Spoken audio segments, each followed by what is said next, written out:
Hello guys! Hello! Welcome dito sa aking channel, Alaran888. Welcome!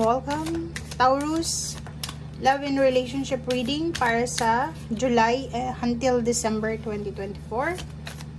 General reading para sa lahat ng Taurus.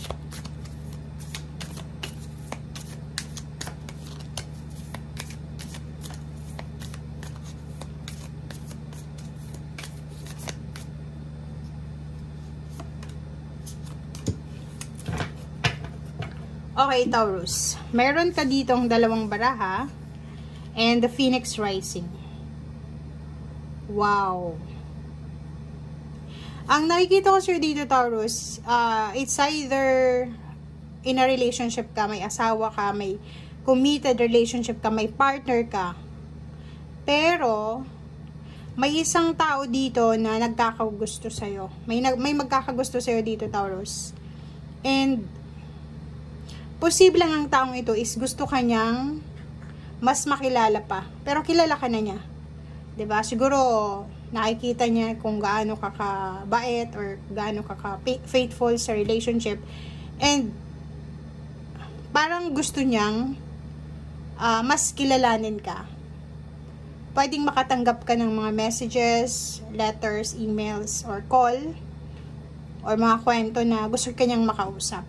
Or gusto kanyang maging karelasyon. Nakikita din natin dito if, for example, ano man yung situation mo, single in a relationship, may pagbabagong magaganap sa relationship mo. May iba ditong from girlfriend, boyfriend, live-in partner, magpakasal. May iba ditong magkakabalikan sila ng dati nilang karelasyon, ng kababata, ng mga childhood sweetheart nila. Meron ditong magbabago ng isip, 'di ba? Like ayaw niya na. Gusto niya munang maging single, ayaw niyang makipagrelasyon. Or meron ditong parang mas gusto niyang mapag-isa. Mas gusto niyang mag-focus muna sa sarili niya. Okay, comment down below if resonated ka dyan.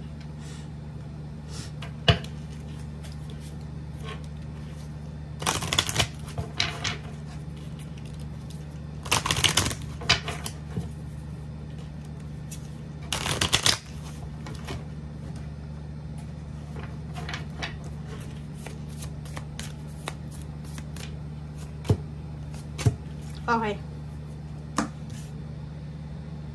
So, yun. Nakikita ko sir dito na mas magpo-focus ka, Taurus, hindi sa relationship ngayong second half ng 2024. Ang focus mo ngayon is yung maging stable yung trabaho mo. Kung unemployed ka, makapaghanap ka ng trabaho. Makaipon ng pera. Yung parang ganon. Hindi ka yung tipo ng tao na sobra kang excited sa relationship.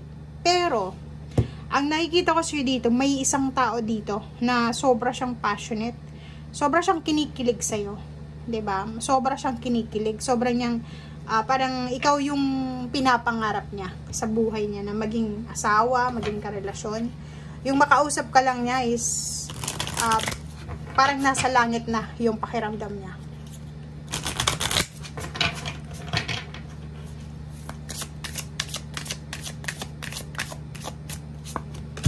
Okay.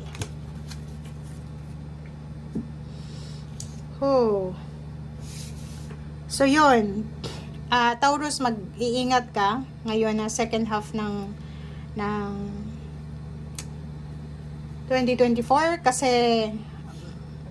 ang tanong dito, makaka-resonate dito yung Taurus na may mga anak sa unang asawa or unang girlfriend, boyfriend. Yung may mga anak kayo, may mga anak kayo sa una. And then ngayon may relationship kayong bago. Kasi, posible kayong magkabalikan ng nanay ng anak mo, yung tatay ng anak mo, dahil sa anak. 'Di ba? Pay attention kasi nakikita natin dito na kung ayaw mo nang makipagbalikan, huwag kang makipagbalikan. Pero mayroon dito guys na energy na talagang may magbabalikan dito. Dahil sa anak, dahil sa obligasyon, or siguro nakapag-decision sila na magbalikan ulit sila or magsama, or talagang sila yung itinadhana ng universe na magkasama.